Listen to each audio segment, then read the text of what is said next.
Jadi ada salah seorang yang telah mengkhitbah seorang wanita di Mekah pada saat itu namanya Ummu Qais. Ketika Ummu Qais hijrah ke Madinah, maka si pelamar tadi nyusul ke Madinah, bukan hijrah karena Allah dan Rasulnya, tapi karena Ummu Qais yang dilamarnya ikut hijrah.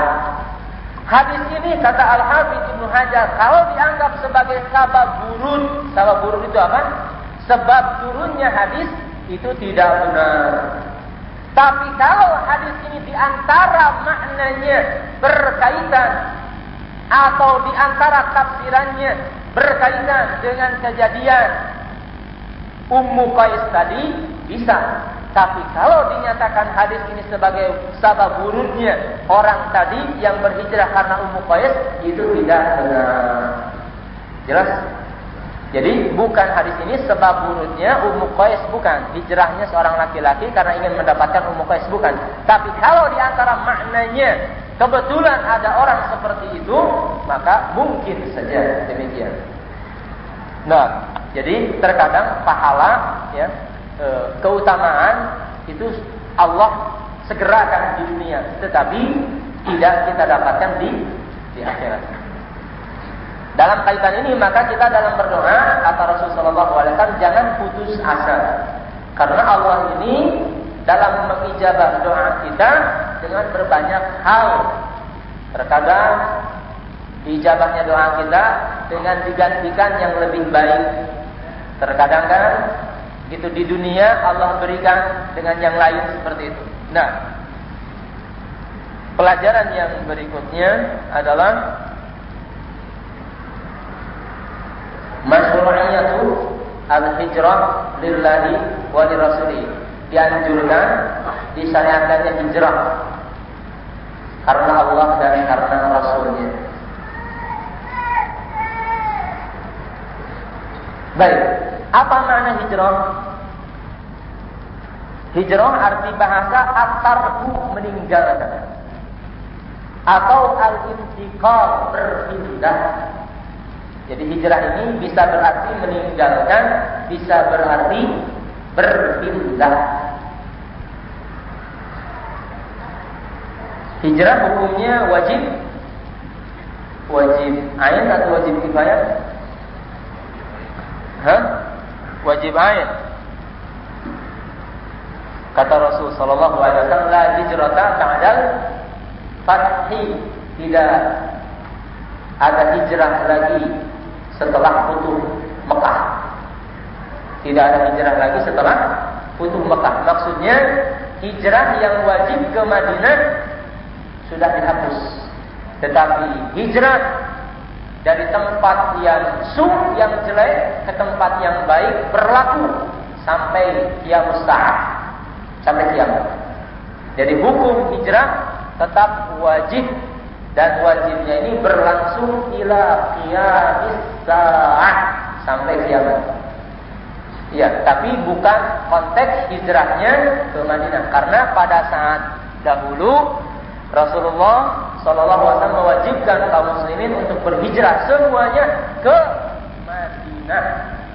Nah, setelah futuh Mekah, Rasul mengatakan sekarang hijrah tidak wajib untuk ke Madinah, tetapi hijrah ke mana saja asalkan itu menjadi darul Islam, di mana saja.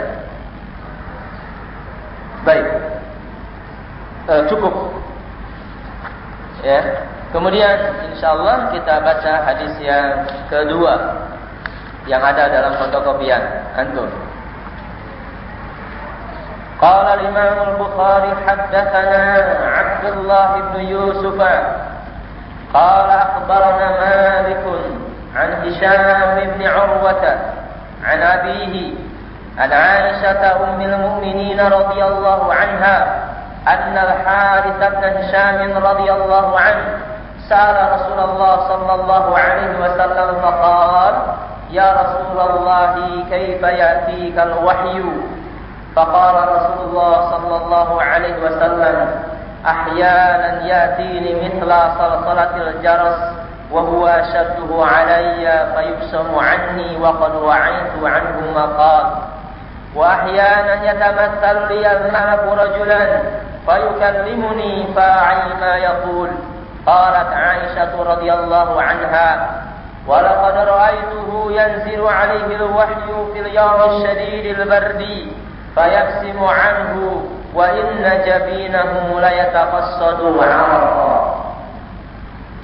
Kata Imam Bukhari, haddatsana, telah mengajarkan kepada kami, telah memberitakan kepada kami Abdullah bin Yusuf At-Tinnisi Al-Misri.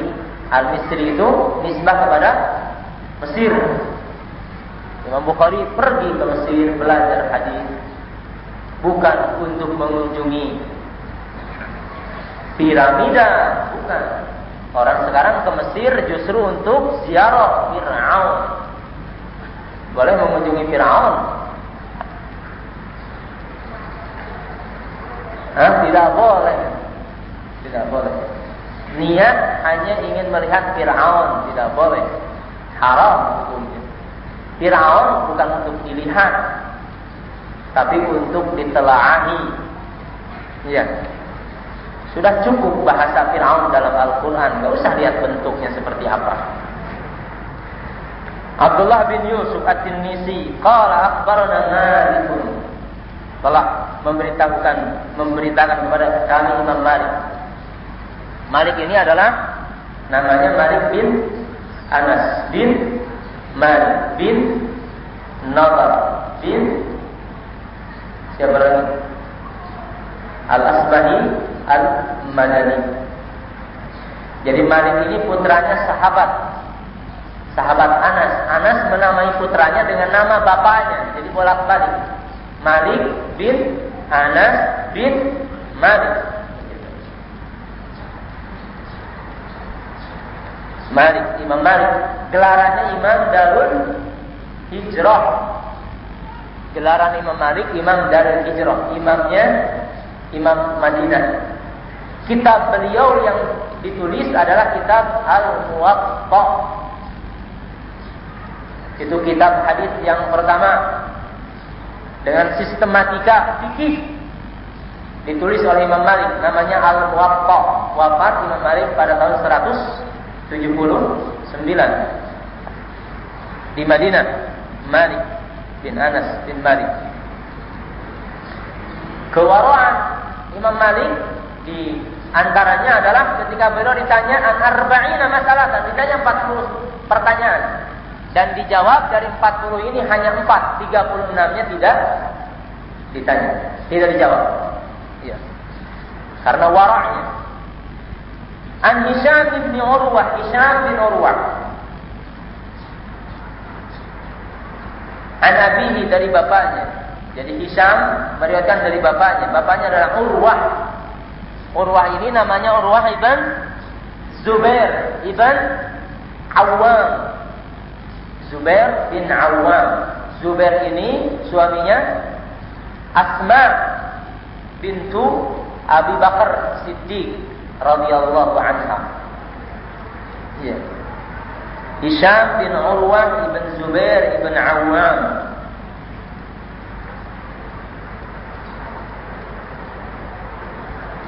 Urwah ibn Zubair, saudaranya Abdullah ibn Zubair, Mus'ab ibn Zubair. Jadi Zubair bin Awam itu punya putra.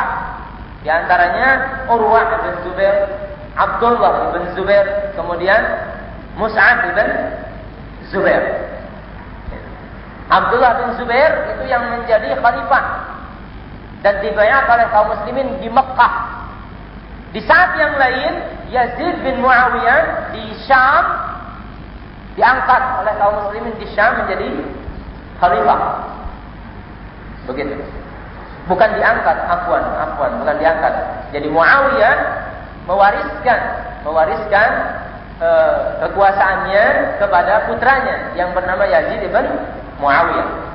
Dan Abdullah ibn Zubair, ya, ketika beliau mengangkat dan dibayar oleh kaum muslimin jadi khalifah di Mekah, lalu Yazid bin Muawiyah karena merasa dirinya yang pertama gitu, dibayar, mengirim salah seorang panglimanya yang bernama Hajjaj bin Yusuf At-Taqafi. Salah seorang panglima yang bengis. Ya. Tugasnya adalah untuk menghentikan Abdullah ibn Zubair, sehingga pada saat itu semua kaum muslimin yang ada di pihak Abdullah ibn Zubair dibunuh, termasuk Abdullah ibn Zubair sendiri. Nah, ini oleh siapa? Hajjaj ibn Yusuf At-Taqafi Al-Misri. Ya, salah seorang panglima yang bengis. Kebengisannya ada tercatat sampai saat ini dan betul bengis. Sampai ada anekdot kebengisannya itu didengar oleh siapa? Orang Arab gunung. Cuma orang Arab gunung ini kadang tidak terlalu membuat serius. Kata dia, saya nggak pernah takut dengan yang namanya Hajjaj bin Yusuf. Mana katanya Hajjaj bin Yusuf? Tahu-tahunya ada orang yang lewat ke situ. Kata orang itu, apa tahu yang kamu katakan? Kata orang Arab itu, saya nggak takut dengan Hajjaj bin Yusuf. Kata orang yang lewat tadi, kamu tahu nggak siapa yang ada di hadapan kamu? Kata orang Arab, saya nggak tahu. Kata orang itu, saya Hajjaj bin Yusuf. Dan betul, Hajjaj bin Yusuf. Kata orang Arab itu, kamu tahu siapa saya? Kata Hajjaj bin Yusuf, nggak tahu. Kata orang Arab itu, saya orang gila, karena majnun. Kalau nggak begitu, celaka. Ini rupanya lebih pinteran orang Arab daripada. Nah, Abdullah bin Zubair ini adalah Urwah ibn Zubair, saudaranya. Yes. Wallahi kalau ana bacakan setiap sanad yang ada ini banyak ceritanya. Di antaranya Urwah bin Zubair ini kan putra Zubair bin Awam ini ada Mus'ab bin Zubair, ada Urwah bin Zubair, ada Abdullah bin Zubair. Pernah yang tiga ini ditambah Abdullah bin Umar, ya. Karena mereka sebaya semua, kumpul-kumpul gitu di pelataran Ka'bah. Setiap dari mereka itu mengatakan, ayo katanya kita berhayal, masing-masing berhayal. Kata Abdullah bin Zubair, saya berhayal nanti saya menjadi khalifah. Kata Urwah bin Zubair, saya berhayal nanti saya jadi ahlul hadis, di mana orang-orang ngambil hadis dari saya. Kata Mus'ab bin Zubair, saya berhayal nanti jadi gubernur di Irak dan saya bisa menikahi dua wanita cantik dari dua kabilah yang berbeda. Kata Abdullah bin Umar, saya beringin nanti agar saya mendapatkan ampunan Allah Subhanahu wa ta'ala. Abdullah bin Zubair jadi khalifah, betul. Itu kan? Mus'ab bin Zubair jadi gubernur di Irak dan menikahi dua wanita sebagaimana yang beliau inginkan. Urwah bin Zubair dari ahlul hadis seperti dalam sanad ini. Allahu Akbar. Kita mau jadi apa? Jadi ahlul hadis. InsyaAllah ta'ala. Urwah bin Zubair an Aisyah ummil mu'minin, dari Aisyah ummil mu'minin radhiyallahu anha. Aisyah ummil mu'minin, ibunya kaum mukminin. Penyebutan ummul mu'minin berdasarkan ayat di dalam surat Al-Ahzab.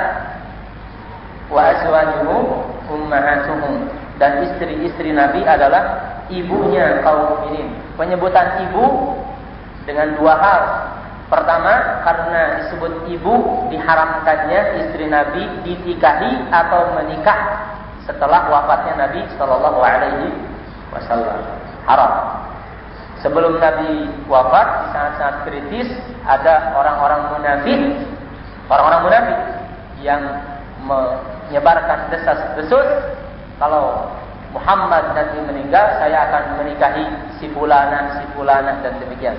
Lalu turun dalam surat Al-Ahzab, ya, ditegaskan dengan wa azwajuhu ummahatuhum. Istri Nabi adalah ibu kaum mukminin, haram dinikahi. Lalu juga sebagai penghormatan kepada istri-istri Nabi sallallahu alaihi wasallam wa radhiyallahu anhunna jami'an. Aisyah adalah istri Nabi, beliau ditinggalkan wafat oleh Nabi pada usia 18 tahun. Masih muda belia. Ditinggalkan oleh Nabi dalam usia 18 tahun dan beliau wafat pada tahun 57 Hijriah. Wafatnya 57 Hijriah. Nah, Aisyah ummul mukminin radhiyallahu anha. Beliau kunyahnya Ummu Abdillah. Walaupun tidak punya putra. Jadi kita boleh punya kunyah. Walaupun masih bujangan, nggak apa-apa. Bukan gaya-gayaan, boleh. Saya Abu Abdillah, sudah nikah? Belum. Nggak apa-apa. Ya, sebab kuliah itu tidak mutlak kita harus punya anak dulu, nggak harus. Ya. Jadi sunnah lah. Tradisi zaman dahulu kita berkuliah ria itu sunnah. Iya, Abu Abdillah, Abu Umar, Abu Aisyah, Abu Khadijah, gitu, Abu Zainab, itu. Jadi ada nama kita, ada kuliah kita, bukan untuk memanipulasi, bukan. Ya. Ngutang kesimpulan Abu Abdillah, ngutang kesimpulan Abu Umar, biar nanti bukan untuk itu maksudnya. Bukan untuk tadlis, bukan untuk manipulasi. Beliau meriwayatkan hadis, ya, semua hadis Aisyah radhiyallahu anha ada 2210 hadis. Beliau peringkat keempat di antara para sahabat yang banyak meriwayatkan hadis. Urutan pertama Abu Hurairah, urutan kedua Abdullah ibn Umar, urutan ketiga Anas ibn Malik, dan urutan keempat adalah Aisyah radhiyallahu anha. Kalau antum perhatikan tadi, kenapa sih Abdullah bin Amr bin As tidak termasuk? Padahal kata Abu Hurairah, tidak ada sahabat yang paling banyak meriwayatkan hadis dari Rasulullah kecuali Abdullah bin Amr. Alasannya adalah Abdullah bin Amr setelah wafat Rasul, beliau tinggal di Syam. Dan beliau banyak meriwayatkan hadis-hadis Israiliyah. Sehingga banyak tabi'in yang tidak mengambil hadis dari Abdullah bin Amr bin As. Karena kekhawatiran akan bercampur antara hadis dengan Israiliyah. Dan An Aisyah ummul mukminin radhiyallahu anha, anna al-Harits bin Hisham, bahwa Harits bin Hisham ini saudaranya, saudara kandung Abu Jahal. Harits bin Hisham adalah saudara kandung Abu Jahal. Beliau masuk Islam pada Futuh Mekah. Futuh Mekah itu pada tahun 8. Ya, pada tahun 8. Dan beliau wafat di masa Khalifah Umar bin Khattab radhiyallahu anhu di Syam.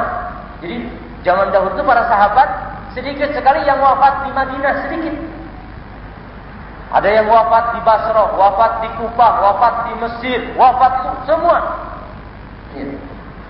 Artinya ada satu pelajaran, yakni bahwa mereka begitu ghirah, semangat di dalam rangka berdakwah, dalam rangka mengajar, dalam rangka menyebarkan sunnah.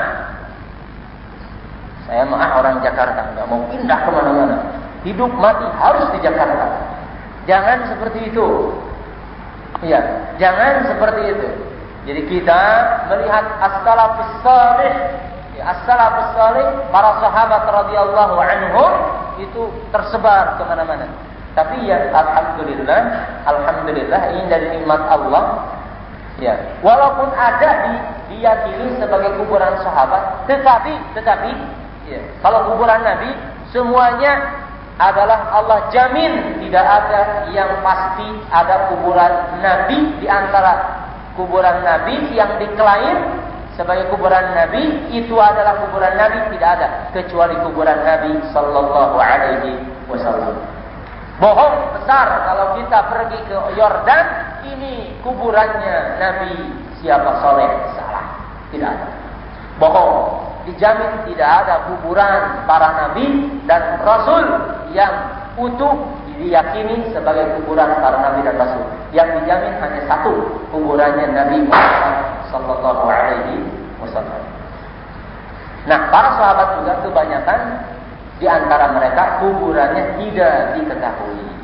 Kebanyakan. Tidak seperti di kita. Kuburan itu khusus pakai nama. Padahal walaupun pakai nama, tidak ada orang yang wiridan membaca nama orang di situ. Sudah melanggar, tidak sunnah, lain sebagainya. Nah, baik, itu pelajaran. Ya, di mana Harits bin Hisham meninggal di Syam, padahal beliau orang Mekah. hijrah ke Madinah, dari Madinah pergi ke Syam dan wafat di Syam pada masa Khalifah Umar bin Khattab radhiyallahu anhu. Kata Harits bin Hisham, kata Aisyah radhiyallahu anha bahwa Harits bin Hisham bertanya kepada Rasulullah sallallahu alaihi wasallam, dan Harits bin Hisham adalah orang sahabat yang kibar, senior. Ini juga menandakan bahwa ilmu itu tidak mengenal senior dan junior. Tidak mengenal. Hanya karena sudah tua, saya nggak mau bertanya. Bukan. Semua derajat orang selama dia hidup dan muslim wajib mencari ilmu. Demikian juga Harits bin Hisham. Apa yang ditanyakan? Ya Rasulullah, kaifa ya'tikal wahyu? Wahai Rasulullah, bagaimana wahyu itu mendatangi Anda? Karena kita mungkin memaklumi Harits bin Hisham masuk Islam pada tahun ke-8 Hijrah.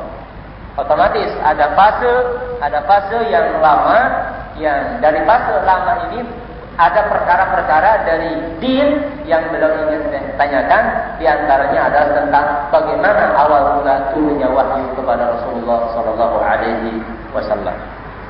Faqala Rasulullah sallallahu alaihi wasallam, maka Rasul menjawab, ahyanan. Ahyanan ini artinya kadang-kadang. Kata ahlul lughat ada.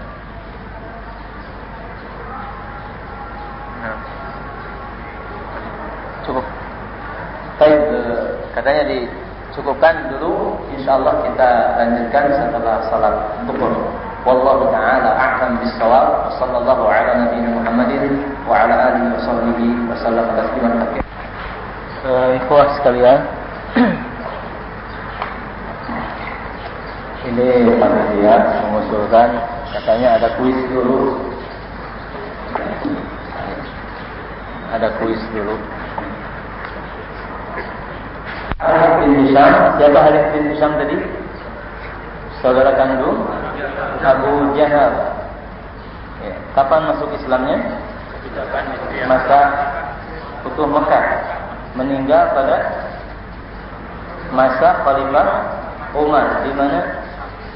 Di Syam. Ada pelajarannya kita menyebut ini semua? Ada apa? Iya, al-jihad fisabilillah, ad-da'watu fisabilillah, semua. Talabul ilmi semua.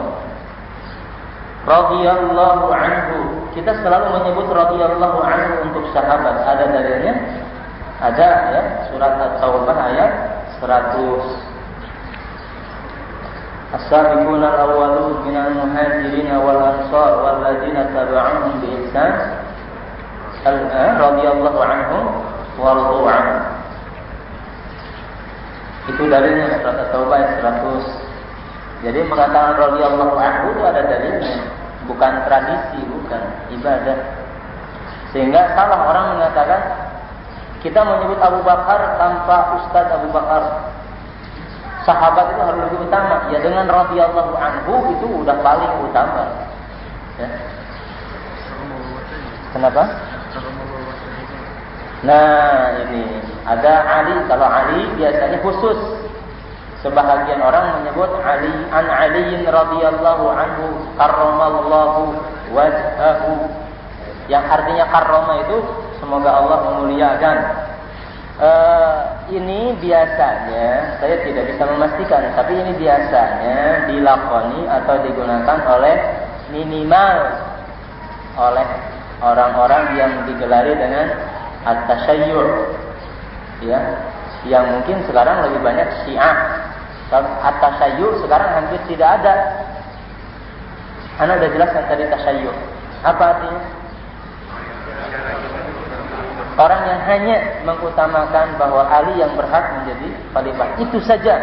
Itu zaman dahulu itu. Kalau sekarang sudah tidak ada. Jalaluddin Rahmat tasayyu' bukan Syiah. Bukan tasayyu' lagi. Kalau tasayyu' itu seperti itu. Sekarang sudah enggak ada yang begitu. Nah.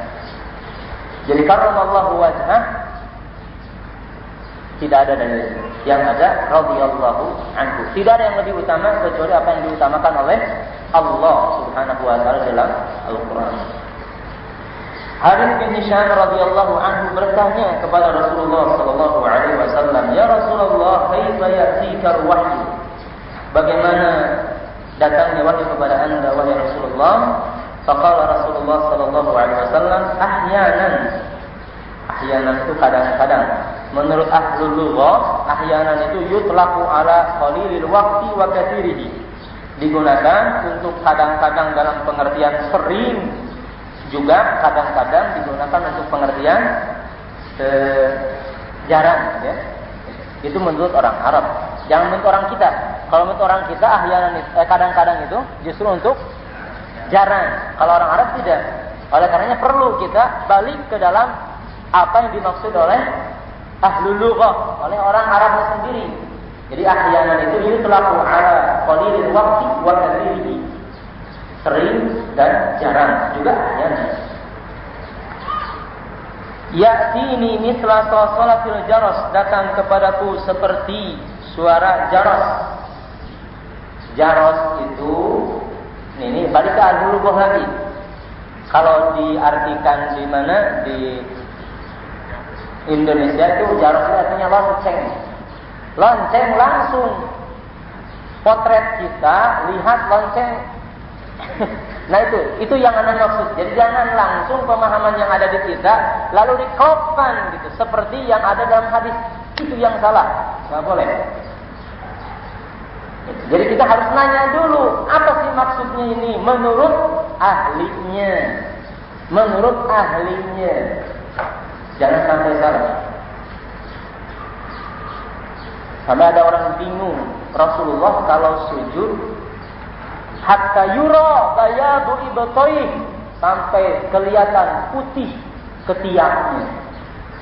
Mana ini baju saya nutup begini, dibuka-bukain juga enggak kelihatan. Ya iya, bajunya yang seperti apa dulu. Ini harus paham konteksnya.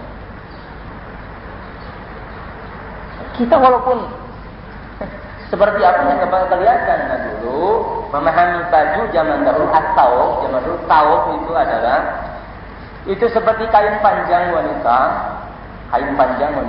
itu dililitkan di bawah, terus dinaikkan ke punggung ke atas, tinggal sisa berapa naikkan ke atas ya ke pundak, gitu disilangkan ke pundak, kemudian ditalikan di sini. Itu tawaf zaman dahulu. Sehingga para sahabat umumnya memakai at-tawbul wahid, satu baju itu seperti itu. Kalau satu baju buat orang Indonesia berarti enggak pakai celana gitu. Bukan. Jelas? Ya kalau memahami satu baju, gimana satu baju sholat, satu baju gimana? Jangan dipahami satu bajunya menurut kita, enggak bakal selesai, berarti auratnya terbuka satu baju mas. Bukan seperti baju zaman dahulu, kain panjang dililitkan di bawah, sisanya disilangkan di pundak, itu namanya baju zaman dahulu. Satu baju. Kalau ada orang yang punya baju dua, artinya memakai kainnya dua. Khusus dilipat di bawah satu, kemudian yang di atas caranya itu saya nggak ada tali. Karena ini banyak sekali diulang-ulang atau kabel. Kadang ini sering sekali di dalam hadis disebutkan. Jadi satunya digini ini, afwan, satunya digini, ya, ikat seperti ini, gitu. Kemudian ditarik ke depan, diikat di depan begini. Itu namanya orang memakai dua baju. Paham?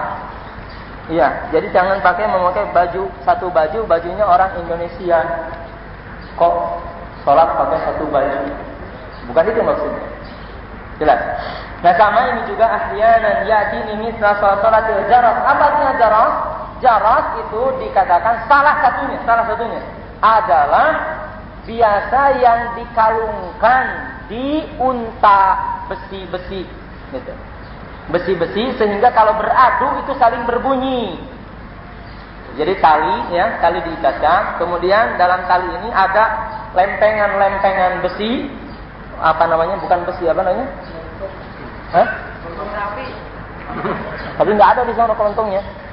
Jadi begini, ya, besi begini. Kemudian itu kalau ada angin atau si untanya bergerak itu berbunyi. Itu namanya al-jaras. Nah, Ana memahamkannya seperti itu. Antum mau menerjemahkannya bagaimana? Ya, itu balik. Tapi Ana harus menerangkan dulu asal arti jaros seperti itu di antaranya. Jadi beradunya besi sehingga mengeluarkan suara, itu namanya al-jaros. Ahyanan ya'tini mithla salsalatil jaros. Bentuk yang kedua, seperti di dalam riwayat hadis ketika ketika para sahabat radhiyallahu anhum mengatakan kepada Nabi, "Ya Rasulullah, ij'al lana adanan atau alamatan lis-salat." Wahai Rasulullah, jadikan untuk kami tanda supaya kami tahu bahwa waktu salat telah tiba. Lalu para sahabat mengusulkan dengan al-jaros. Nah, al-jaros di sini adalah lonceng yang biasa digunakan oleh orang Nasrani. Itu betul maknanya jaros di situ. Nah, seperti itulah kita memahami setiap konteks bahasa yang ada di dalam hadis menurut keterkaitan hadis ini dengan hadis yang lain. Kalau tidak dapat, baru kita cari dalam konteks orang ahlul lughah, bahasa Arabnya seperti apa. Nah, ahyanan ya'tini mithla salatil jaras wa huwa ashadduhu 'alayya. Dan kalau ada wahyu itu datang seperti suara jaros, itu begitu berat kepadaku. Fayuqsamu anni wa qad wa'aitu anhu ma qal. Lalu wahyu itu terputus dari aku dan aku sudah mengerti, memahami apa yang dimaksud oleh suara jaros itu. Wa ahyanan yatamatsalu liyal malaku rajulan. Dan terkadang Yatamassal itu diambil dari kata mithlun. Mithlun itu artinya seperti, serupa. Wahyanan, dan terkadang yatamassalu, menjelma, liya untukku al-malak. Maksudnya al-malak, al-alif wal lam lil ahdi atau lil ma'lum. Bahwa malak di sini adalah Jibril alaihi salam. Jibril menyerupai untukku rajulan, seseorang, fayukallimuni, lalu dia mengajarkan kepada aku, fa'il ma yaqul, dan aku sudah mengerti apa yang dia katakan. Jadi di dalam hadis yang lain, ikhwas sekalian, bahwa Rasulullah sallallahu alaihi wasallam menerangkan tentang malaikat Jibril. Jadi malaikat Jibril ini kadang datang kepada Rasul dengan bentuk seseorang, ya, seorang laki-laki dengan rupa sahabat yang berbeda-beda.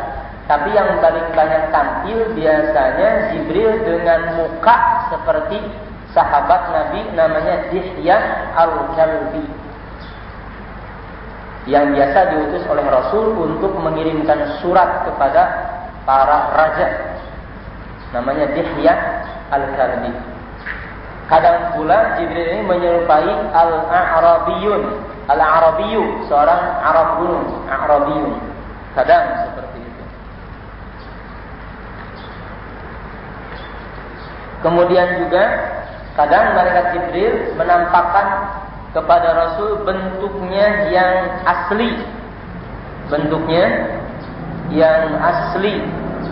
Itu seperti dalam riwayat Imam Muslim, ya, bahwa Jibril, kata Rasul sallallahu alaihi wasallam, ketika menampakkan bentuk aslinya adalah, kata Nabi, fakana lahu sittumiyati janah, mempunyai 600 sayap, yasuddul ufuk, menutupi ufuk langit.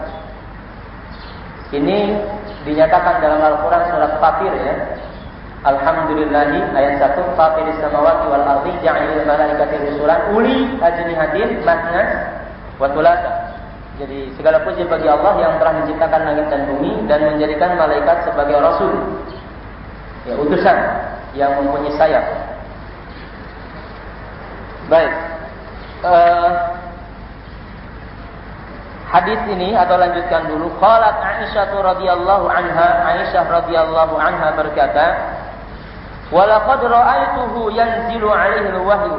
Sungguh saya melihat Rasul ketika wahyu turun kepada beliau fil yaumil syadidil bardi, di hari yang sangat dingin. Di mana hari yang sangat dingin ini? Ya? Di Madinah. Di Madinah. Fil yaumil syadidil bardi, di Madinah.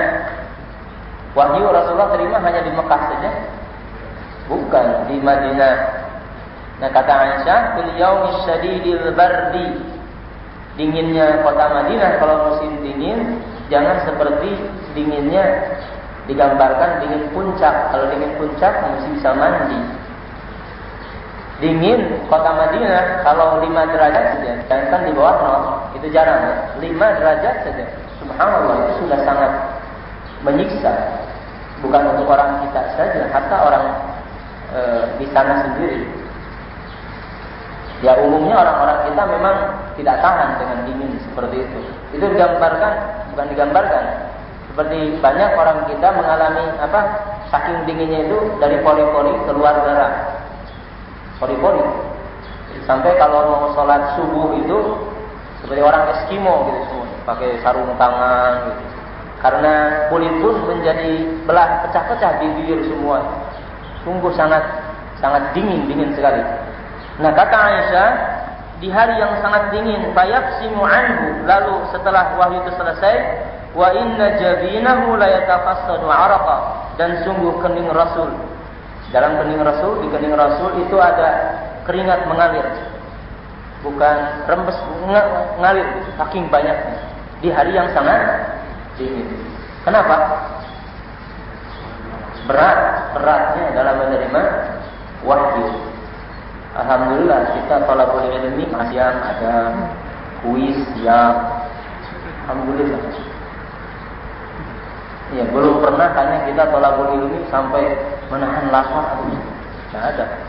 Malahan kalau lapar itu sengaja keluar dulu cari makanan dulu. Enggak khusyuk kalau lapar dalam mencari ilmu. Baik, ikhwas sekalian, hadis ini menerangkan tentang datangnya wahyu kepada Rasul secara umum, bahwa datangnya wahyu kepada Rasul dengan 2. Ya. Pertama, bentuk wahyunya. Yang kedua, hamilil wahyunya, yang membawa wahyu. Kalau bentuk wahyunya itu diriwayatkan di dalam riwayat Imam Tabrani dan para ahli hadis yang lain. Terkadang sifat wahyu atau bentuk wahyu ini itu seperti suara lebah, seperti suara lebah. Di antaranya kan ada suara jaros tadi, suara lebah gitu. Itu bentuk-bentuk wahyu yang dikatakan teramat sulit gitu. Bentuk wahyu itu juga mimpi, itu bentuk wahyu. Nanti akan dijelaskan bahwa mimpi para nabi itu benar, artinya wahyu.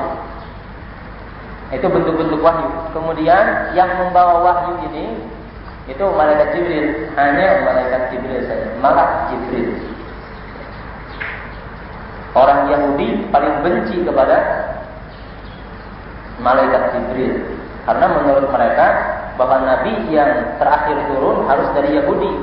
Jadi malaikat Jibril salah dalam menyampaikan wahyu sehingga sampainya kepada Muhammad SAW, bukan kepada orang Yahudi. Dinyatakan dalam surat Al-Baqarah kebencian orang Yahudi kepada Jibril. Enggak. Baik, pelajaran dari hadis ini yang pertama, masyru'iyatu su'ali ahli ilmi, diharuskan bertanya tentang ilmu kepada ahlinya.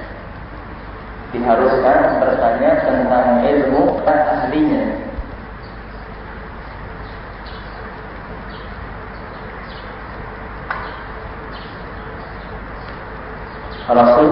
Harits bin Hisham bertanya langsung kepada Rasulullah SAW, bertanya tentang ilmu kepada ahlinya.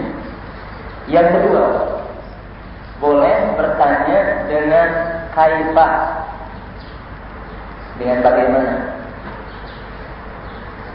di luar masalah iman, di luar masalah iman. Jadi dibatasi, kaifah itu boleh, tapi kalau di luar masalah iman, masalah iman. Di sini ada iman bil ghaib, iman kepada yang ghaib. Contoh misalnya siksa kubur bagaimana, kemudian perkara yang ghaib yang tidak ada keterangan rinciannya, kecuali kalau ada keterangan rinciannya. Ya Rasulullah, kaifa ya'tikal wahyu, bagaimana wahyu datang kepada Anda? Kemudian yang ketiga, boleh bertanya untuk menerangkan jawazu as-su'al fi tuma'ninatil qalbi, boleh bertanya untuk menerangkan hati. Jawazu as-su'al fi tuma'ninatil qalbi. Kita bertanya itu dengan banyak hal. Pertama, ada kita wajib bertanya.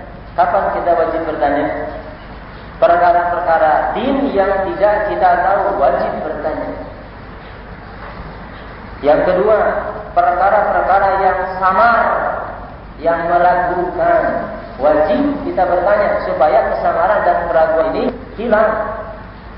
Tidak boleh dibiarkan unsur keraguan merasuki hati kita, apalagi dalam perkara din. Tidak boleh. Perkara din ngambang tidak boleh. Kemudian apalagi? Ada pertanyaan yang haram. Ada pertanyaan yang haram? Ya. Jadi ada pertanyaannya sendiri haram. Tidak boleh kita bertanya. Apa contohnya?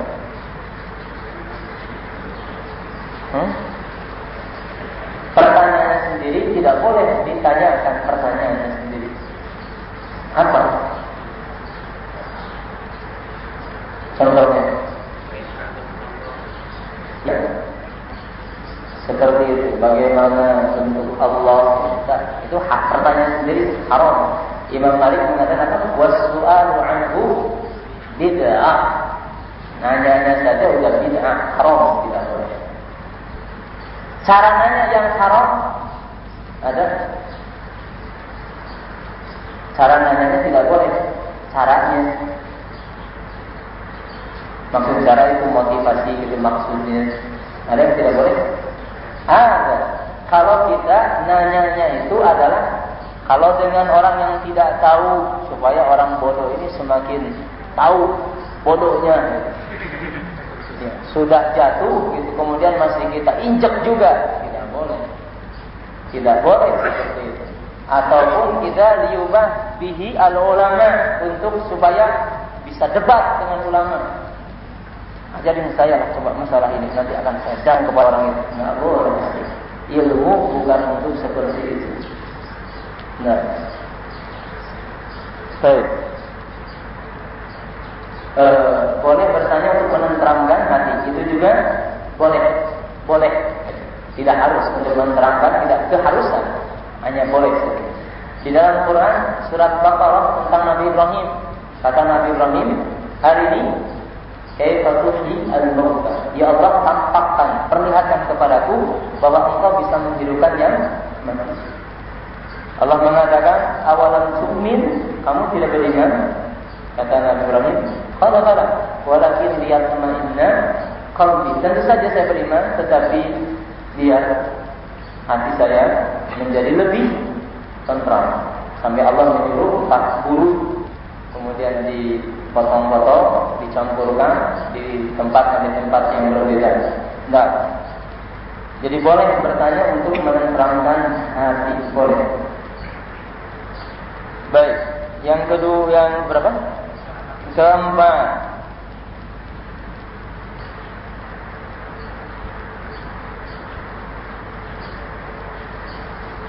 Jawazu at-tanwi' fi ta'lim, boleh bervariasi,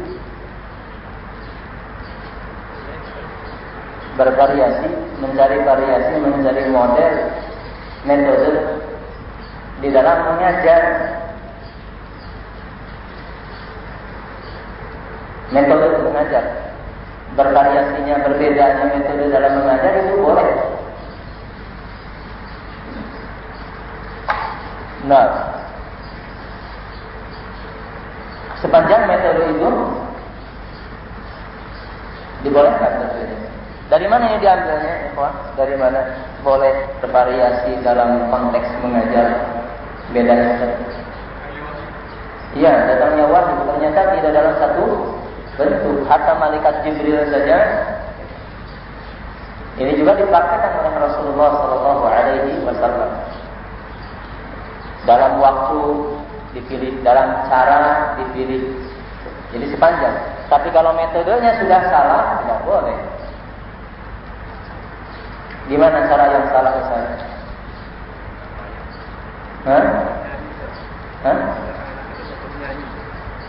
Iya. Biar misalnya semangat, ayo kita berdiri tepuk tangan 7 kali. Dengan cara yang tidak boleh. Ya. Ayo kita nonton James Bond dulu misalnya. Ya. Atau menggunakan metode uslub-uslub tertentu, ya cara-cara tertentu seperti di kita misalnya ingin menggambarkan, menjadi gambaran bagaimana proses Islam di zaman Rasulullah.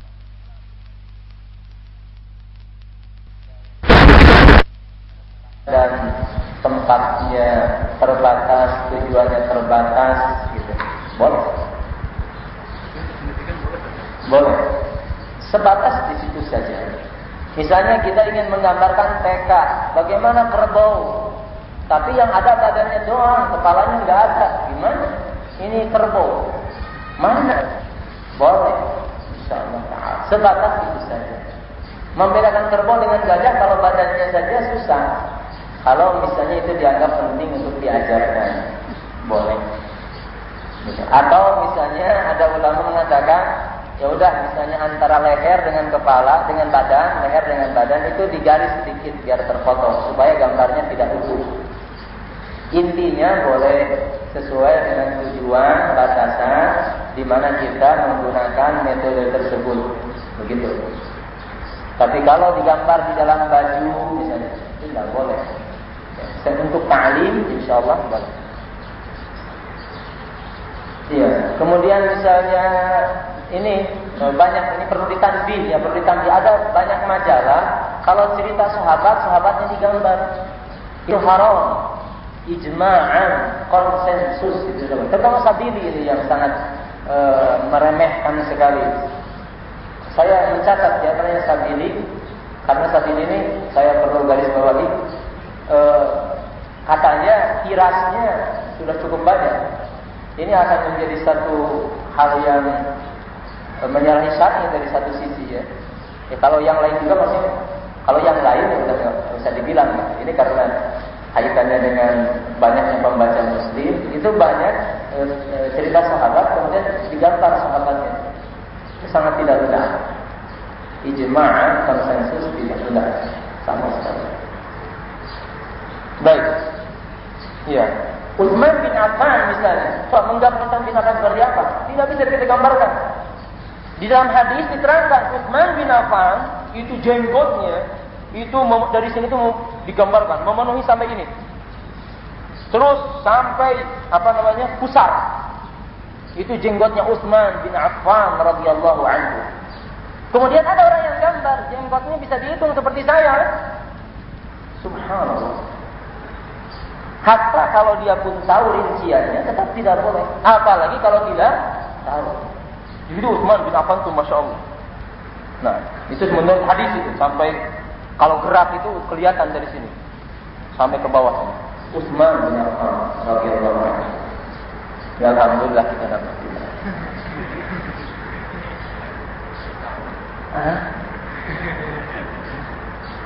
Sama.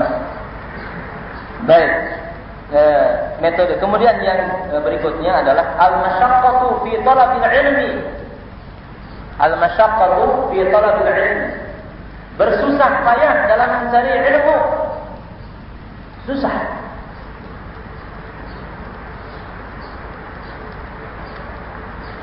Ini penting untuk ditegaskan ikhwan sekalian supaya kita tidak menggampang-gampangkan ilmu, tidak meremehkan ulama. Tidak menggampang-gampangkan ilmu dan tidak meremehkan ulama. Menggampang-gampangkan ilmu itu misalnya sering orang yang tidak punya kapasitas untuk menjawab masalah-masalah syar'i din, lalu dia mendudukan posisinya seperti alim dan ahli fatwa. Itu tidak benar.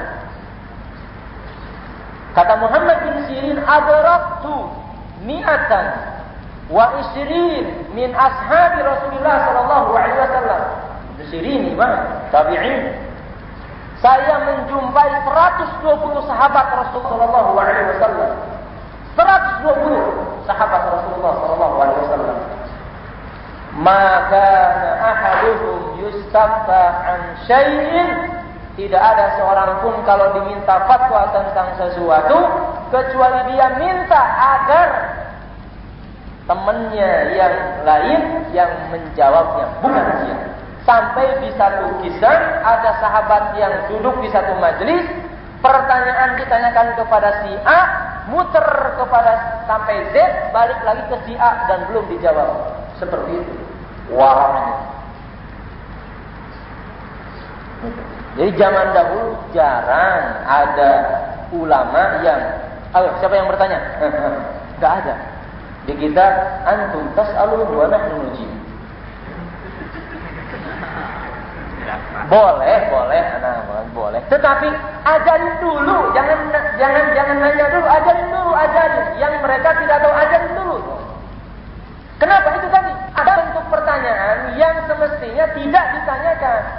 Ini kenapa jadi salah? Ya karena kita nggak ngajar. Mestinya ajarin dulu sunnah gitu. Ya kalau misalnya ngajar sunnah, pertanyaan ngajar. Tapi kalau selamanya waktu silahkan bertanya. Pertanyaan tidak akan selesai sampai kapanpun juga. Sahih Bukhari kita baca. Insya Allah. Walaupun kita sampai tua, Allahu a'lam, selesai atau tidak nggak tahu. Apalagi ngajinya sebulan sekali. Sedangkan kebutuhan terhadap masalah din seperti kebutuhan kita terhadap udara dan air. Tidak bisa. Ibnu Taimiyah mengatakan, maka an-nas ahwaj ila syai'in fi hayatihi min hajatihim ila ad-din. Tidak ada kebutuhan manusia yang harus dia penuhi lebih daripada kebutuhan dia terhadap din di atas kebutuhan dia terhadap air dan makanan. Tidak ada air dan makanan, orang paling apa? Mati, selesai. Tetapi kebutuhan din kalau tidak terpenuhi sekarang, yaumul qiyamah la hujjah, enggak ada hujjah sama sekali. Makanya sekarang ini harus kita masyaqqah, capek mencari ilmu. Waduh, benar-benar. Capek ini punggung sakit karena hidup mencari ilmu, pergi ke dokter belum pernah. Tapi kalau kerja sampai stres pergi ke dokter sering. Mencari ilmu sampai susah berilmu, nyari payung, naik mobil, naik ojek. Alhamdulillah, semakin banyak alasan semakin mudah kita tidak mendapatkan kebaikan. Hujan, akhir hujan anak enggak datang, selesai sudah. Ustaz, anak enggak dijemput. Jadi masyaqqah fi talabil ilm. Masyaqqah, kesulitan, kepayahan dalam mencari ilmu itu harus kita rasakan, dan itu awal daripada segala sesuatu. Miftahus sa'adah. Ilmu itu adalah miftah sa'adah, kunci kebahagiaan yang hakiki. Itu yang mesti kita cari. Nah, al-masyaqqah fi talabi al-ilm. Terus pelajaran yang keberapa? Ke-6.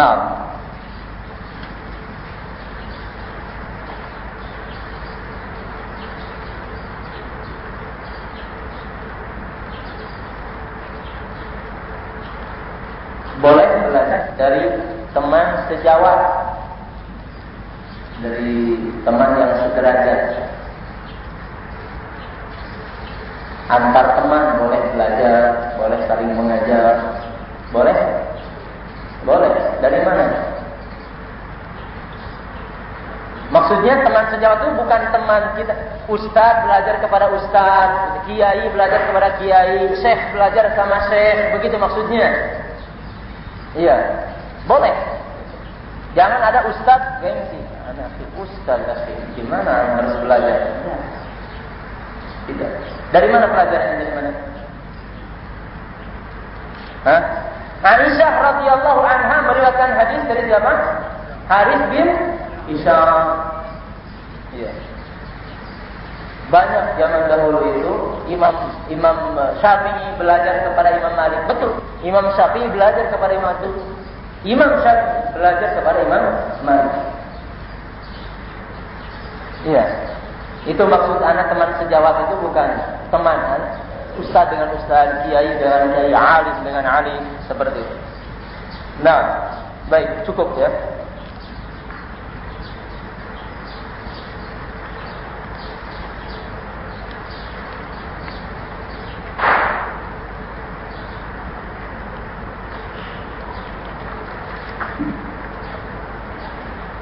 Dilanjut.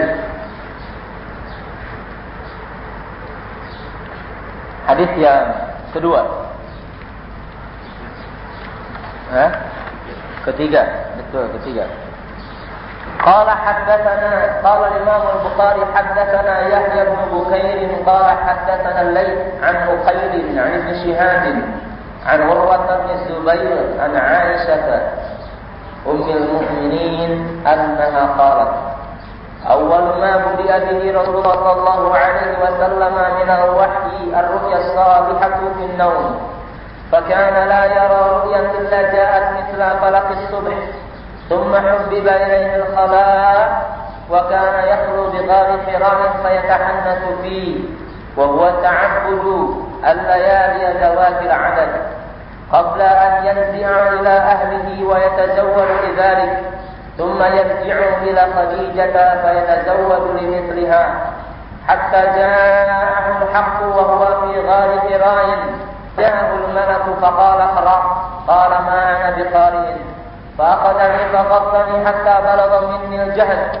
ثم أرسلني فقال اقرأ قلت ما أنا بقارئ فأخذني فغطني الثانية حتى بلغ مني الجهد ثم أرسلني فقال اقرأ فقلت ما أنا بقارئ فأخذني فغطني الثالثة ثم أرسلني فقال اقرأ باسم ربك الذي خلق خلق الإنسان من علق اقرأ وربك الأكرم فرجع بها رسول الله صلى الله عليه وسلم يرجف فؤاده فدخل على خديجة بنت خويلد رضي الله عنها فقال زملوني زملوني فزملوه حتى ذهب عنه الروح فقال لخديجة وأخبرها الخبر لقد خشيت على نفسي فقالت خديجة كلا والله ما يخزيك الله أبدا إنك لتصل الرحم وتحمل الكلة وتكسب المعلوم وتقري الضيف وتعين على نوائب الحق فانطلقت به خديجة حتى أتت به ورقة بن نوفل بن أسد بن عبد العزى ابن عم خديجة وكان امرأ تنصر في الجاهلية وكان يكتب الكتاب العبراني فيكتب من الإنجيل ما شاء الله أن يكتب وكان شيخا كبيرا وعلي فقالت له خديجة يا ابن عمي اسمع بإذن أخيك فقال له ورقة يا ابن أخي ماذا ترى فأخبره رسول الله صلى الله عليه وسلم خبر ما رأى فقال له ورقة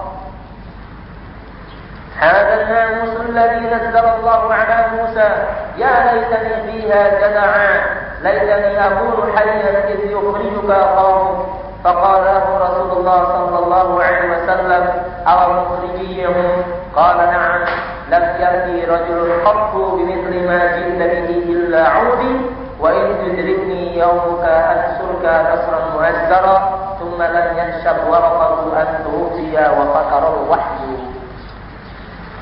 Kalau ada yang bisa menghafal hadis ini, Masya Allah. Ada yang lebih panjang dari hadis ini? Ada? Ada, ini mah baru 1/3 dari hadis taubatnya Ka'ab bin Malik Al-Ansari. Daripada yang ada tentang Abu Sufyan ketika dia ditanya oleh Raja Heraklius atau Raja Herakl tentang Nabi sallallahu alaihi wasallam. Jadi ini hanya 1/3.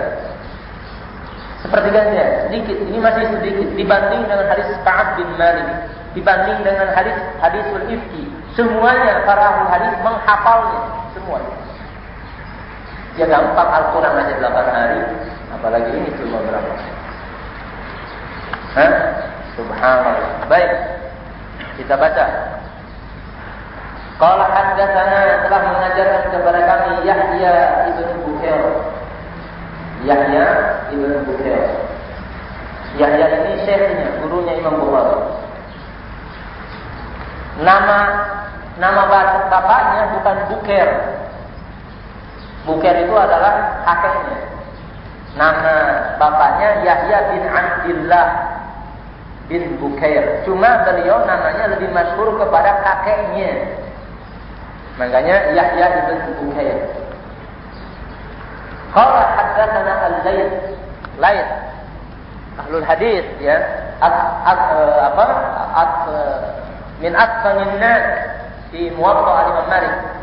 Orang yang paling pandai, yang paling menguasai Muwatta. Karena Layth ini muridnya Imam Malik. Nama lengkapnya Layth bin Sa'ad al-Fahmi al-Misri. Orang Mesir. Layth bin Sa'ad al-Fahmi al-Misri. Uqail nama lengkapnya Uqail bin Khalid. Ibn Shihab. Ibn Shihab ini nama beliau sebenarnya bukan Ibn Shihab. Ini nisbah kepada kakeknya yang keberapa coba itu? Muhammad bin Muslim ini bapaknya. Bin Abdullah bin Ubaidillah bin Shihab. Berarti kakek yang ke berapa? Ketiga atau keempat. Jadi namanya itu Muhammad bin Muslim bin Abdullah bin Ubaidillah bin Shihab Az-Zuhri. Jadi Ibnu Shihab atau Az-Zuhri namanya itu. Kibarut tabi'in, banyak menjumpai sahabat. Wafat pada tahun 125 Ibnu Shihab ini. An Urwah bin Zubair, Urwah bin Zubair. Tadi Hisham bin Urwah, ya. Urwah bin Zubair. An Aisyah ummul mukminin. Jadi Urwah bin Zubair kepada Aisyah gimana nih urutan nasabnya? Zubair siapa Zubair tadi? Zubair bin Awam siapa? Suaminya Asma. Berarti Urwah ini putra. Sedangkan Asma saudaranya Aisyah. Berarti Urwah kepada Aisyah bibi. Begitu? Iya, bibi dan keponakan. Ini supaya paham. Kalau tidak paham nanti misalnya ketika ada hadis Urwah menerima misalnya Urwah menerima hadis dari Aisyah dan melihat aurat Aisyah. Ponakannya sama bibinya. Jadi kok ini? Iya ponakannya. Itulah kalau kita mengerti tentang sana. Kalau tidak paham, ini aja boleh. Bukan ponakan sama bibi, nggak ngerti. Ya, itu gunanya kita mengerti tentang sanad. An Aisyah ummul mukminin radhiyallahu anha annaha qalat, bahwasanya beliau berkata, awal ma budiya bihi Rasulullah sallallahu alaihi wasallam min wahyi ar-ru'ya as-salihatu fin naum.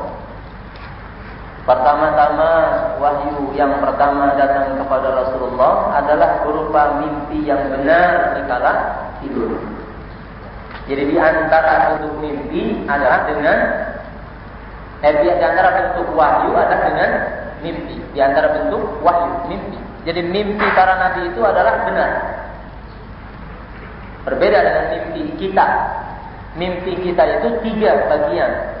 Yang pertama mimpi manusia, ya, itu ada 3. Yang pertama adalah hadithu nafsihi. jadi lintasan-lintasan diri. Jadi khayalan-khayalan sebelum kita tidur, yang mungkin dalam bahasa kita disebut dengan bunga, ya, bunga tidur.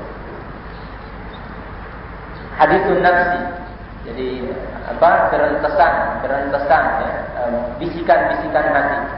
Yang kedua, tahwifun minasyaitan. Setan datang sengaja kepada kita untuk nakut-nakutin. Diperlihatkannya mimpi yang seram, segala macam, itu setan menakut-nakuti kita. Tahwif minasyaitan. Yang ketiga, ilhamun minallah. Ilham dari Allah. Ada dalilnya? Ya, semuanya ini ada dalam Sahihul Bukhari, dalam kitab ru'ya atau kitab ta'bir, dalam kitab mentakbir mimpi, ada semuanya dalam Sahihul Bukhari. Jadi mimpi kita ini terbagi tiga. Imma haditsun nafsi, bisikan lamunan kita. Imma takhwif dari syaitan, setan menakut-nakuti kita. Atau termasuk ilham dari Allah. Itu manusia biasa, biar jelas. Jadi kalau nanti ada orang ngaku-ngaku mendapatkan wahyu, bohong. Ya, mungkin itu mah bualan dirinya ngelamun jadi nabi. Kalau bukan berarti dari setan. Kalau ilham nggak mungkin, karena wahyu sudah putus bersama putusnya atau wafatnya Nabi Muhammad SAW. Dengan begitu wangsit tidak ada dasarnya. Paling ada itu setan membisikkan. Baik, ar-ru'yah salihatu bin naum. Ru'yah salihah bin naum. Apakah Nabi tidur, betul-betul tidur? Atau Nabi tidak tidur? Hah? Betul enggak katanya kata Nabi itu? Inna aynaya tanama wala yanam qalbi. Mataku, dua mataku tidur, tapi hatiku tidak tidur.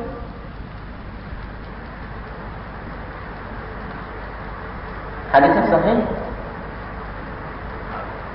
Sahih hadisnya? Sahih hadisnya. Sahih hadisnya ikhwan sekalian. Nah, dijelaskan nanti ketika bab as-salat. Bukan di sini. Kalau mau paham, tunggu sampai kita nanti di bab salat. Fakana la yara ru'yan illa ja'at mithla falaqis subhi. Beliau tidak bermimpi satu mimpi dalam tidurnya kecuali kadang seperti falaq subuh. Nyata sekali haknya, benarnya, tidak ada kesamaran. Tsumma hubbiba ilaihi al-khala. Kemudian Nabi mencintai atau disukakan, dicintakan kepada Nabi untuk menyepi al-khala. Al-khala itu menyepi. Ya, tentunya yang memberikan rasa, yang memberikan suka ya kepada Nabi untuk menyepi itu adalah Allah Subhanahu wa ta'ala. Tsumma hubbiba ilaihi al-khala. Wa kana yakhlu bi ghari Hira, dan beliau yakhlu menyendiri di gua Hira. Ini juga sama. Gua Hira. Ini kita coba kalau gua seperti apa? Hah? Ya, terowongan dan seperti itu gua di kita. Tapi kalau menurut catatan yang nyata di Mekah bisa dilihat oleh semua orang, tidak seperti itu gua Hira itu. Jadi gua Hira itu gunung batu tinggi, di atasnya itu ada sebesar orang untuk masuk ke dalam. Lama juga enggak lebar. Itu namanya gua Hira. Jadi jangan dibayangkan seperti orang sekarang. Terutama kalau di film digambarkan seperti orang dalam film bersemedi, gua gelap, itu segala macam di sisi pantai apa. Salah itu. Bukan seperti itu.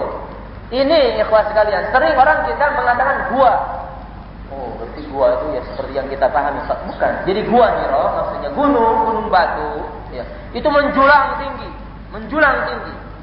Kemudian di atasnya sendiri ada batu, ya. Kemudian sebesar kita badan masuk, kemudian ada tempat. Ya, tempatnya juga agak luas. Seperti itu gua Hira. Sampai sekarang masih ada. Boleh kita berkunjung ke Gua Hira? Hah? Salat di Gua Hira? Tidak ada anjuran kita datang ke Gua Hira. Sunnah pun tidak ada. Tidak ada sahabat gitu, capek-capek naik ke Gua Hira, enggak ada. Tidak ada. Tabi'in tidak ada. Orang sekarang itu melupakan sunnah gitu, malah menghidupkan yang tidak sunnah. Kalau hajinya belum selesai, capeknya sudah duluan. Ke Gua Hira rasanya ibadah. Padahal di atas juga cuma minum Pepsi, capek.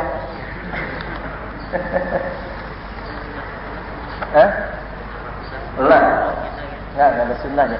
Bahkan Umar bin Khattab, pohon yang di mana Rasul berbaiat langsung ditebang. Tidak ada lagi. Sebab kenapa? Nanti akan ada fikrah, akan ide yang tidak benar, ada persepsi yang tidak benar. Justru yang makna diinginkan dari sunnah akan tertutupi dengan yang bukan sunnah. Orang nanti mungkin akan berkunjung, oh ini pohon, akhirnya banyak madarat, mungkin akan minta berkah. Seperti orang ke Gua Hira sekarang, di akad akhirnya sholat, berdoa, udah melakukan kesalahan total sekali. Tidak ada namanya sholat tahiyatul Gua Hira, tidak ada. Ya, jadi jam saya sholat untuk mengenang tanda tangan semua di atas itu. Aslam, Karawang, Jawa Barat.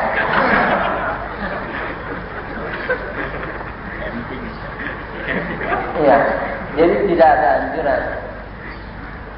Tidak ada anjuran sama sekali. Wa kana yakhdhu bi ghari Hira sampai Gua Tur. Gua Tur itu makanya kan di Saudi bagus, kalau saya setuju sekali. Ketika orang jemaah haji mau ke Gua Tur, itu ditahan nggak boleh. Iya, apa maksudnya? Hajinya belum menempuh Gua Tur itu jauh itu. Cukup kita mempelajari sirah itu ada dari sisi substansinya, pelajaran yang bisa kita ambil seperti itu. Karena tidak ada dalam catatan sejarah para sahabat tabi'in dan tabi'ut tabi'in gitu ya, mencoba untuk menghidupkan, enggak ada sama sekali. Ya, bahasa kita apa? Nafak tilas. Wa kana yakhlu bi ghari Hira'in fa yatahannasu fi, beliau berkhulwah di Gua Hira, menyendiri di Gua Hira. Kalau begitu menyendiri boleh ya, bersemedi. Iya, boleh menyendiri, berkhulwah. Wa kana yaqulu bi ghari Hira fa yatahannasu fi, kemudian beliau beribadah di gua itu. Wa huwa ta'abbud al-layali zawatil adad, beberapa malam. Beberapa malam dimaksud di sini ditafsirkan dalam hadis yang lain, yakni syahr Ramadan, di bulan Ramadan. Jadi Nabi tinggal di Gua Hira itu saat bulan Ramadan, selama bulan Ramadan. Qabla an yanzi'a ila ahlihi wa yatazawwaju bidzalik, sebelum beliau kembali ke keluarganya, maksud keluarganya adalah Khadijah. Karena jadi sebelum hijrah hanya Khadijah satu-satunya istri Nabi sallallahu alaihi wasallam. Kemudian beliau pulang kepada keluarganya, wa yatazawwaju lidzalika, dan membekali dirinya untuk bekal selama di Gua Hira. Tsumma yarji'u ila Khadijah fa yatazawwadu limithliha. Kemudian kalau sudah habis, kembali kepada Khadijah untuk mempersiapkan bekal lagi. Hatta ja'ahu al-haqqu wa huwa fi ghari Hira, sampai datang kepadanya al-haq ketika di Gua Hira. Faja'ahu al-malak, lalu malaikat Jibril mendatanginya. Tentunya ikhwah sekalian, bahwa Nabi SAW ketika di Gua Hira itu tidak ada beliau punya gambaran apa yang akan terjadi, sama sekali tidak ada. Bukan seperti orang yang semedi sekarang, saya ingin semedi, mudah-mudahan nanti ada orang yang datang. Tidak ada. Ya. Jadi Nabi hanya mengikuti ibadah ya, dari sisa-sisa ajaran Nabi Ibrahim alaihissalam yang masih dipraktekkan oleh golongan hunafa. Orang-orang yang masih memegang risalah ya Nabi Ibrahim yang masih bersih. Itulah yang dilakukan oleh Nabi SAW selama di Gua Hira. Jadi tidak ada persepsi apa-apa nanti akan didatangi ini, tidak. Buktinya nanti coba. Buktinya nanti bahwa Nabi sangat kaget dengan apa yang terjadi dan apa yang dialami oleh Nabi. Jadi bukan sesuatu yang memang dipersiapkan. Siap. Wah, bakal masuk datang. Nggak ada cerita seperti itu. Memang dihayal-hayalkan, dicita-citakan. Tidak ada. Seperti orang-orang apa? Seperti orang-orang di dalam thariqat sufiyah. Orang-orang sufi itu mempunyai tahapan-tahapan. Tahapan terakhir itu adalah kalau dia memejamkan sesuatu dan bayangan-bayangan yang ada menurut pikirannya itu adalah kebenaran yang harus dia ikuti. Salah besar. Iya, kilatan lampu jadi wah saya dapat ilham. Orang tukang ronda ngelihat lampu. Nah, faja'ahul malak, maka malaikat Jibril mendatanginya. Faqala qra, bacalah. Sekali lagi Nabi tidak tahu. Qal, ma ana biqari, saya tidak bisa membaca. Spontanitas saya menjawab, saya tidak bisa membaca. Nabi tidak bertanya, siapa Anda? Boro-boro. Bacalah, Nabi langsung tidak bisa membaca. Karena tidak ada pikiran bahwa akan didatangi, tidak ada. Begitu disuruh iqra, langsung Nabi menjawab spontanitas, saya tidak bisa baca. Betul Nabi tidak bisa baca? Tidak bisa nulis? Enggak bodoh orang tidak bisa baca, tidak bisa nulis. Hah? Enggak bodoh orang tidak bisa nulis, tidak bisa baca? Kamu minta mushaf. Apa ada dalilnya Nabi tidak bisa nulis, tidak bisa baca? Ummi. Ya dalilnya dari Quran, dari hadis itu ada.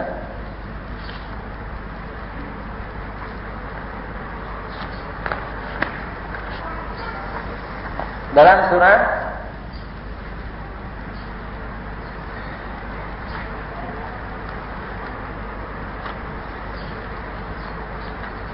wa ma kunta tadri mal kitab. Yang mana itu? Enggak ada yang lain. Nah itu. Nah, kurang biasa.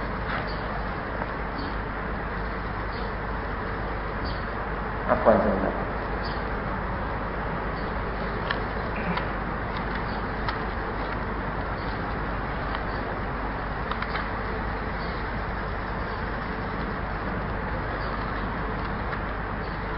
Ayatnya 48 dalam surat Al-Ankabut. Wa ma kunta tatlu min qablihi min kitab. Dan tidaklah engkau Muhammad bisa membaca kitab sebelumnya, dan tidak juga engkau bisa menulis dengan tangan kanan. Idzan lartabal mubtilun. Orang-orang kafir itu akan tidak punya alasan apapun untuk mengatakan bahwa Quran ini buatan Muhammad sallallahu alaihi wasallam, karena Nabi tidak bisa membaca dan tidak bisa menulis. Orang kafir tidak ada alasan untuk mengatakan, ini Quran itu buatan Muhammad, tidak ada. Kenapa? Karena Nabi tidak bisa membaca dan tidak bisa menulis. Itu satu. Yang kedua, seperti yang Anda katakan tadi, dulu justru orang pinter itu bukan ditandai dengan bisa baca dan menulis, tapi tidak bisa baca, tidak bisa menulis. Tapi kalau menghafal, enggak. Faqala qra, bacalah. Kata Nabi, "Mana biqari, saya tidak bisa membaca." Fa'akhani, lalu dia mengambil aku dan memeluk aku sampai terasa begitu capek. Capek itu, jahat ini, ya, bukan capek karena kita mikul barang, bukan. Tapi capek secara mental. Capek secara psikis. Kenapa? Sebab yang memeluknya tidak ketahuan. Yang memeluknya tidak ketahuan, tidak memberitahu, tidak dikenali, dan tidak mengenalkan diri. Tiba-tiba nyuruh, bacalah. Disinilah kita akan tahu tentang kuatnya, syaja'ahnya, keberaniannya siapa? Nabi Muhammad sallallahu alaihi wasallam. Bacalah. Bisa membaca. Bacalah, tidak bisa membaca sampai Nabi dipeluk. Betapa Nabi capek. Capeknya apa? Tidak tahu siapa yang meluk. Tidak mengenalkan lagi. Iya. Gambarannya kalau antum sholat malam sendirian, baca jahar, pas waladhdallin, tiba-tiba di belakang ada yang nyantuk amin. Anak nggak tahu antum menerusin sholatnya atau enggak. Ya gambarannya seperti itu saja. Khusyuk, tapi pas ada yang nyantuk di belakang, suara nggak kita kenali, amin. Perasaan di rumah semua sendirian. Mungkin tadinya mau membaca amma yatas'alun jadi membaca qul huwallahu ahad. Ya gambarannya. Ya, Nabi sallallahu alaihi wasallam adalah syaja'ah, berani, kuat, sabar.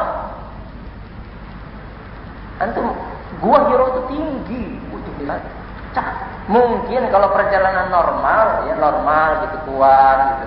Itu ya 40 menit naik ke atas. Itu dari tempat yang strategis, yang datarnya ke atas. Seperti itu. Bacalah, aku tidak bisa membaca. Belum. Sampai begitu aku merasakan kecapean, kemudian dilepaskan.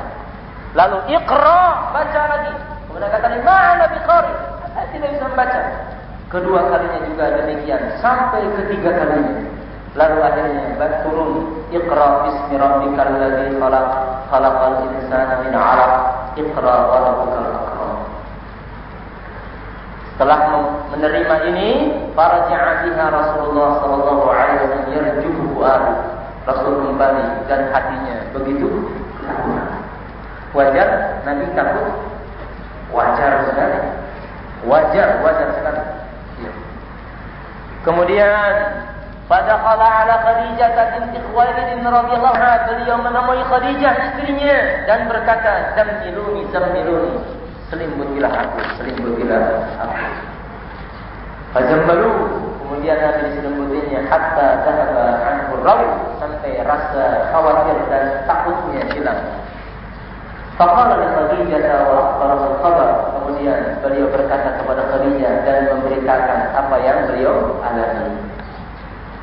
Kata Nabi mentakbirkan tentang suasana hatinya, laqad khashitu ala nafsi, sungguh aku mengkhawatirkan diriku. Para ulama menafsirkan tentang laqad khashitu ala nafsi ini tidak kurang dari 12 tafsiran, dan yang paling dekat sebagaimana pilihan Al-Hafidz Ibnu Hajar Al-Asqalani adalah bahwa saya takut akan datangnya kematian. Inilah yang menjadi salah satu celah orang Orientalis ketika mereka mengatakan bahwa kejiwaan seseorang ketika jiwa ini dilatih untuk mencapai satu tahapan-tahapan tertentu, maka apa yang tidak hakiki seolah menjadi hakiki, lalu didramatisasi apa yang dialami oleh Nabi sebagai proses di dalam penyempurnaan kejiwaan, dan wahyu yang diterima oleh Nabi tadi sebagai bentuk dan buah dari proses pendidikan kejiwaan di mana Rasul melakukannya selama 1 bulan. Seperti itu. Jadi, antum terima kan? Ya, seperti gambaran. Jadi katanya Nabi itu diganggu, bahkan sampai kata-kata seperti itu. Kalau kita baca pendapat orientalis tentang hadis ini, ya, mereka seperti itu. Ya. Jadi kata Nabi, laqad khashitu ala nafsi, aku sungguh mengkhawatirkan diriku, mengkhawatirkan al-maut, kematian. Karena ada sesuatu yang tidak wajar dan tidak beliau sangka-sangka dan tidak beliau bayangkan sebelumnya, tidak beliau bayangkan. Sehingga beliau merasa seperti tadi, laqad khashitu ala nafsi. Faqalat Khadijah. Maka Khadijah berkata, ini ya mauqif, ya, salah satu sikap seorang istri Khadijah radhiyallahu anha. Kalla, tidak. Wallahi demi Allah, ma yukhzika Allah abada. Tidak mungkin Allah mengganggu, tidak mungkin. Begitu keyakinan seorang istri. Alasannya apa? Innaka latasilur rahimah. Anda ini orang yang menyambungkan silaturahim. Wa tahmilul kalla, dan menanggung kesusahan umat. Wa taksibul ma'dum, dan suka menolong orang yang ma'dum. Apa artinya ma'dum? Begini ma'dum ini, kalau dalam bahasa Al-Quran mungkin dekat dengan mahrum. Mahrum itu apa? Ada orang itu secara rezeki mahrum. Ya, mahrum itu tidak dapat. Ya, contohnya begini, apapun yang dia lakukan selalu tidak pas. Dagang rugi, tani buntu, kerja dipecat. Semua begitu, semua mahrum. Oleh karenanya dalam Al-Quran dinyatakan bahwa dalam harta kita ada hak lis-sa'ili wal mahrum, untuk yang minta dan yang menang. Ada orang yang mahrum, tertolak. Maksudnya seperti itu. Allah memberikan rezeki tapi dengan pintu yang baik, tapi dari dirinya sendiri dengan usaha seperti itu mahrum. Ada seperti itu. Nah, wa taksibul ma'dum, Anda selalu menolong orang yang ma'dum. Wa taqrid dhaifa, selalu memuliakan tamu. Wa tu'in ala nawaibil haq, dan selalu membela orang yang menegakkan al-haq. Ini sifat-sifat Nabi sebelum diangkat jadi Nabi, ya Rasul. Ya, ini pun ada pelajaran nanti insyaallah akan kita ambil. Ketika kita menjadi orang baik atau mau menjadi orang baik, tidak harus menunggu proses. Tidak usah.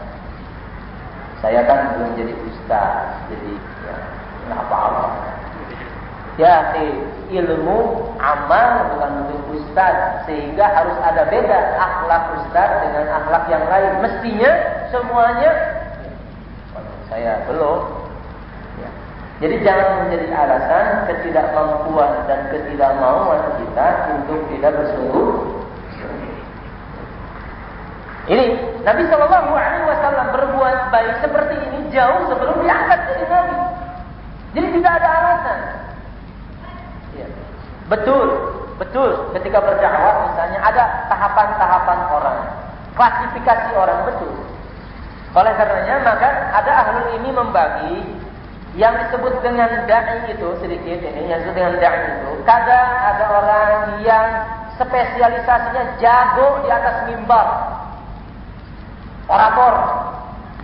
Tapi kalau ditanya pertanyaan syar'i, kacau. Salat tarawih itu yang benar berapa? Selama orang salat tarawih benar semuanya.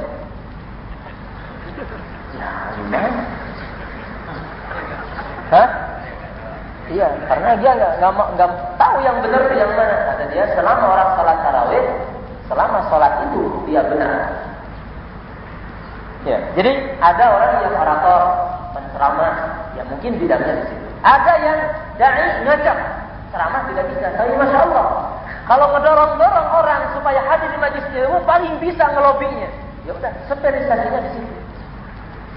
Ada orang yang ahlinya fatwa. Disuruh khutbah, gak bisa. Macet aja ngomong itu. Tapi kalau fatwa, ilmu, masya Allah. Ada seperti itu. Hasan, salah seorang.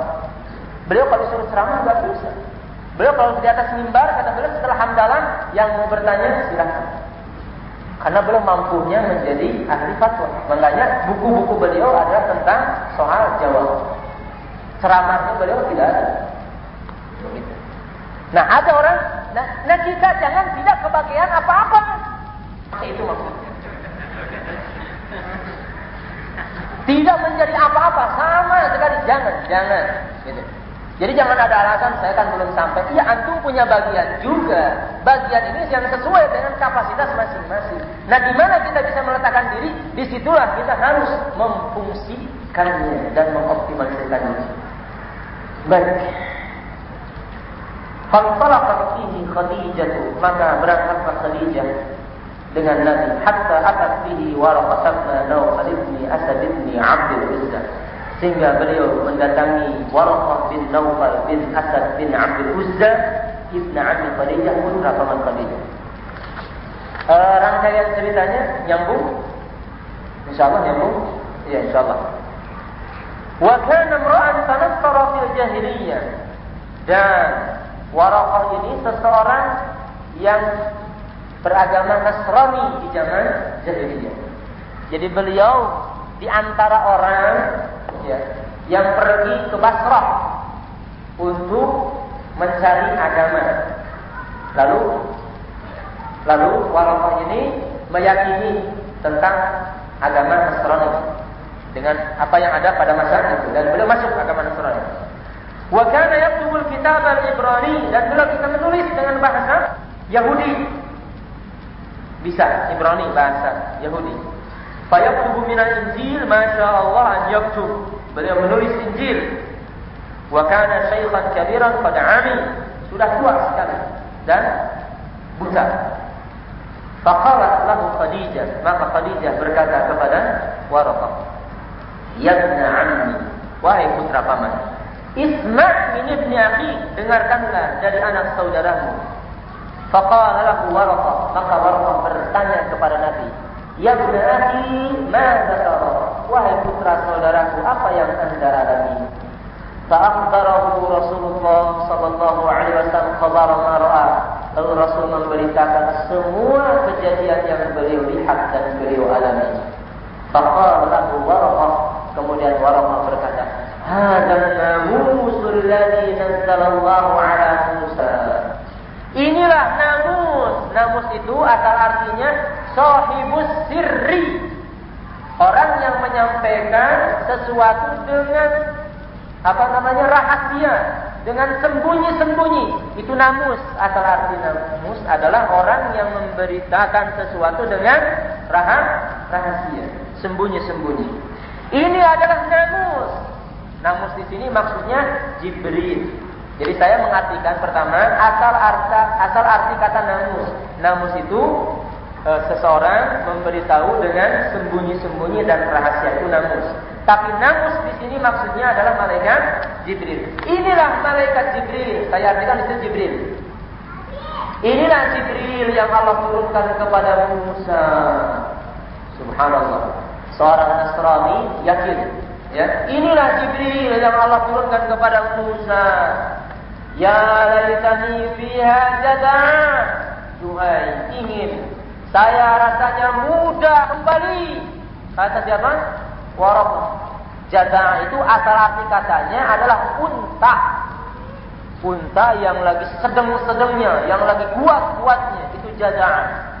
Ingin sekali saya kembali muda. Laitani akunu hayyan. Ingin sekali saya hidup. Idh yukhrijuka qaumuka, ketika kamu mengusirmu. Allahu Akbar. Allahu Akbar. Seorang Waraqah tahu apa yang akan terjadi, bukan ngeramal, tetapi inilah sunnatullah untuk orang yang dakwah fisabilillah. Jadi bukan ngeramal. Kalau Nabi diusir bukan ngeramal. Kata Waraqah, saya ingin sekali hidup dikala kaum kamu mengusir kamu.